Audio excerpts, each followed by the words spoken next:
Where was our first date? Am I supposed to know this? Yeah. What do you mean? I don't know You this. see, I think it's like a McDonald's or something. Really?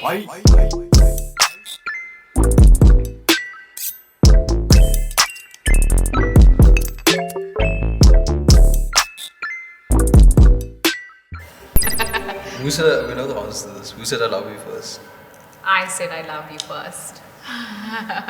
What was your first impression of me? Oh my god. This is like what? How long ago is this? 12 years? Yeah, I feel like I know what you're going to say. I thought you were an Yeah, I arrogant knew you were asshole. gonna say I that. thought you were so rude. What was yours of me? Very irritating. You're like super irritating. You just wanted to like It's grab. just because I was smart and You were too you loud. couldn't handle that. You were too loud. What attracted you to me? First of all, like you're smart, right? And I like smart girls, and I like women that can stand up for themselves. I liked how independent you are. You don't need like anyone, and you get along fine. And I think like that's the most like attractive feature. What is something you wish you knew at the beginning of our relationship? I knew this, and I don't know if it would have changed anything had I had some deeper insight. But yeah, I didn't know the level to which you don't like children. Like you really don't like children. I mean, sometimes it's something that's a little bit scary. Just like thinking about What I could possibly be like one of them. what you'd be like with your own children, but more so the role that you would play in my broader family as an uncle, as a, just not only being a father, but what you'd be like as an uncle, especially because my family's so close. What's your favorite memory of us together? My favorite memory of you is when you just came back from Joburg.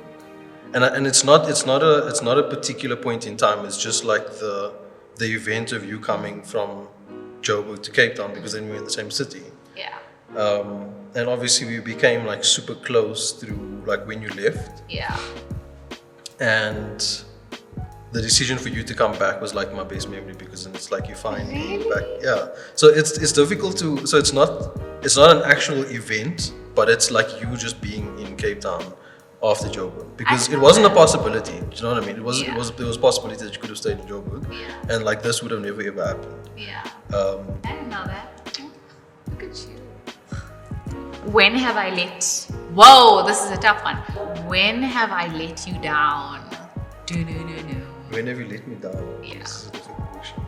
Like the move to Joburg. Like the Yeah. move to Joburg was a move in agreement, like where we both agreed that it's going to be for a couple of years, and you're going to be around your parents and your mother and your family and those type of things. And I always had it in my mind that it's a temporary move. Yeah. And I think for you, like you got so caught up in your family that you kind of made it a permanent type of thing. Where in my mind, it's still a temporary thing. Yeah. So it's just like I felt like I made this move for you, and I gave up. And I feel like I'm being selfish by saying it, but I gave up Cape Town, and I came with you to Joburg for your family. And like there's a lot of positive things that came from it. I'm not saying that it's completely just like a bad thing, but yeah. What have I learned from you? To drive. To drive, that's true. What else? I think because we're such opposite people, Yeah. and such opposite personalities, I think we've kind of balanced each other out. So you've calmed down a lot more than what you were, and you've also you've calmed down quite a bit. And I think the side that I was lacking, which is a lot more of like the social aspect, going out, engaging people, like just being friendly with everyone, and I Being think a nice person, you mean? I was always a nice person. I think we've balanced each other out. So what we were lacking previously before we met each other is now a lot more balanced than before. Yeah. So you humbled yourself a lot more. I've humbled myself. Well, I've taught you how to be a nice person. No, I'm just joking. Okay. No, it's my turn. No, you just said yours. No, I didn't. You It's my said turn. How have you changed as a person since meeting me? I'm sure it was my turn. I swear it's my turn. You asked me. Shuaib, You asked me Shuaib. what was okay. Fine. What is it? What is the question? How have you changed as a person since meeting me? Changed as a You person. don't have to explain I it. You think- can just say for the better. Have I changed for the better? I haven't actually. I've become a lot worse. You become more. Yeah, that's what you get. You've kind of given me like a lot of direction, or like a lot of purpose to my direction. So like things that like with my ambitions, you kind of push me to actually achieving those things and making it like a reality. Whereas previously it would be like, this is something that I'd like to do, but I never actually pushed to doing it. Yeah. So I think like you've given me a lot more support in terms of like achieving what I actually want to achieve and my ambitions and goals and those type of things. So that's like one aspect that you've changed. That's really nice. I know. Okay. Is our marriage traditional? No. Well, in some sense, I don't think we do the traditional things. Like in our marriage, we haven't done, especially with the wedding. Like there wasn't anything traditional about it, but there was one thing. So like we're not against tradition in our religion. We just don't follow tradition as much as what other people do, or older generations do. Yeah, I think we are, and I think that Traditional from a religious sense. Yeah, but I think also if it doesn't make sense to us, we don't necessarily follow it, right? Yeah. So, for instance, we're both decision makers within our household. You are obviously the head of our household, but like we sit and we draw up our budgets together and we do our yearly strats together, and like which I think a generation before us, that was not necessarily It was the more the way. males. Yeah, exactly. You're lucky exactly. that I give And you- also, I don't cook at all, so I'm not barefoot and pregnant in the kitchen. When are you most proud of me? Oh man. Like when you come home and you tell me stories about your day and like difficult situations that you've engaged and how you deal with that. And I just like, I mean, I think we've seen each other through so many growth phases in our lives, like so many. And sometimes when I just like listen to what you have to say about how you've engaged someone or handled a situation and just like see the person that you've grown into, and like you can handle things with like complete rationality, with humility. Yeah, it makes me extremely proud to just see how far you've come, because I mean, God, we've been together, like we've been friends for such a long time, then dating, now married, and I think that yeah, we've seen each other through crazy times, good times, and your development has over these past few years has been amazing. Yeah. What is the one thing you wish I appreciated more about myself? Your looks. My looks. Why? Because like I think you beautiful and pretty, but you always compare yourself to whom I'm expected to be with. Yeah. You need to not compare yourself to people that I'm supposed to have been with. Yeah. Yeah, that's Okay. that's it. So you think I'm sexy? You think I'm What do you pretty. appreciate the most about me? Sure, there are a couple of things. You ground me, and you actually have that effect on my family as well. Like, I know that you hate gossiping. I really know that you hate gossip. I can appreciate how resolute you are on things. And even though I always try and twist your arm, and it's so difficult sometimes because you're just so firm, you're so resolute. So like when we gossip, like Yeah. you actually say something, or Yeah. you stand up and you walk away. What has been the most challenging part of our relationship? Why do you get all these intense, difficult questions? But yes, what has been the most challenging part of our relationship? Needing to live up to your expectations all the time. So like, if I set the bar here, you set the bar here, and if I'm not there, then you obviously like it's you pushing me all the time. Yeah. But it's difficult because like your expectations of the type of person that I'm supposed to be is based on my potential, right? Yeah. And if I'm not achieving that, I feel like I'm letting you down, and I'm letting myself down, and I'm not being the type of person that I'm supposed to be. So I think like the most difficult part of a relationship has been like meeting your expectations of who I'm supposed to be. And do you think that I mean, this is not part of the question, but do you think that's an unfair expectation that like that It's I not. place these expectations? So no, it's not an unfair expectation. It's just like sometimes I don't want you to have an expectation of me. If I can put it to you that way. How can I better our relationship? Being cognizant, being a lot more cognizant that we both have very different love languages. So, and obviously, you know, my love language is words of affirmation, and yours isn't words of affirmation. Okay, how can I support you more?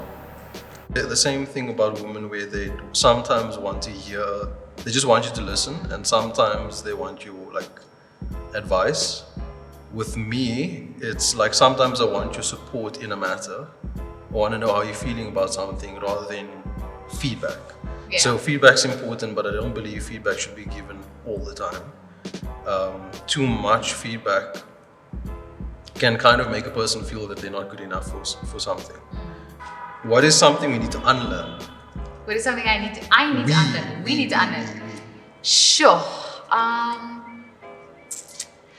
I think that since we've moved to Joburg, we've become like, you know, we've just gotten into this rat race and come home, eat, open our laptops, work, or come home, sink on the couch. Like, I think that we were a lot more aware of each other in each other's spaces before. So I think we need to unlearn this rat race behavior that we're just like going through the motions of things. What would you do if I was unfaithful to you? Oh my I've God. heard this already. You heard this already. I've heard this already. There's if I were a crazy psycho, what I do, you know that I cut off your penis and put it in a jar of vinegar and keep it next to my bed. But no, like I think on a serious note, I think, you know, generally in life I'm fierce and I'm shouty mouth and I'm always on. But I think if something like that were to happen, I think it would honestly break me to a point where I'd have nothing to say. Like I think there are those moments in people's lives that just hit all the life and all the words and all the thoughts out of them. And I think that would be one of those moments. Ugh, that was... Ugh. Has this relationship been worth it? You know, of course it's been worth it.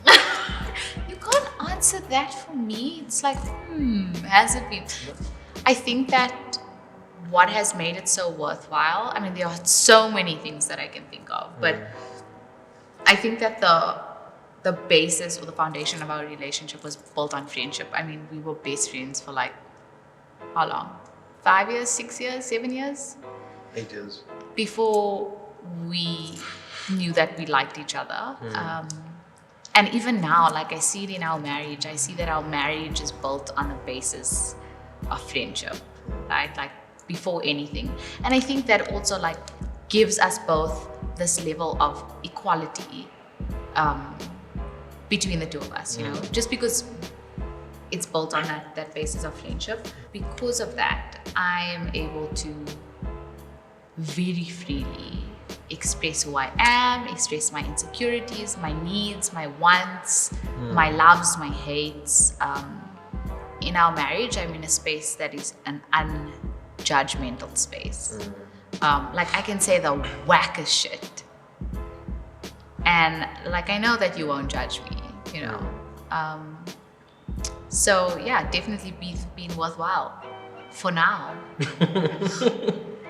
What would you miss about me if I wasn't in your life? Oh my God, like if you died. That level of comfort. Like, I know when you're on conference, when you're away for like the week or the weekend, I really miss coming home and having someone as a soundboard. And know that like if I ask your opinion, if I ask your advice, you will be completely and truly honest. And you won't say things because I want to hear them. You call me out on my shit.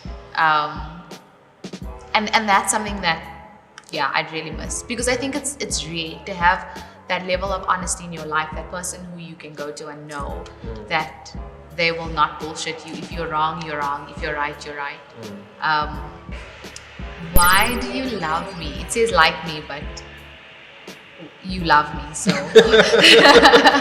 why do you love me? Why do I love you? I think because of like all of the things that I've mentioned already, like that you kind of my backbone, and it's true that they say whenever, and I don't like the saying, but it kind of makes me think of you. With every strong man, there's an even stronger woman. Yeah.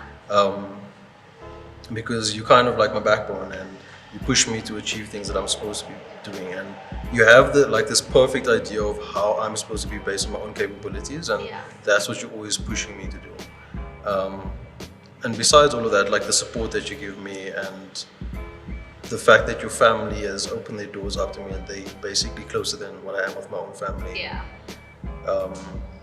Can go on.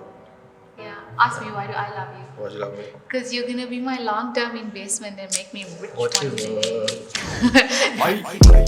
Hey guys, thanks so much for watching today's episode of 21 Questions. Please don't forget to like, comment, and subscribe. Also, if you want to be in the next episode of 21 Questions or in the next season, make sure that you fill in the form below. You can come with a family member, you can come with a friend, you can come with a lover, you can come with an ex.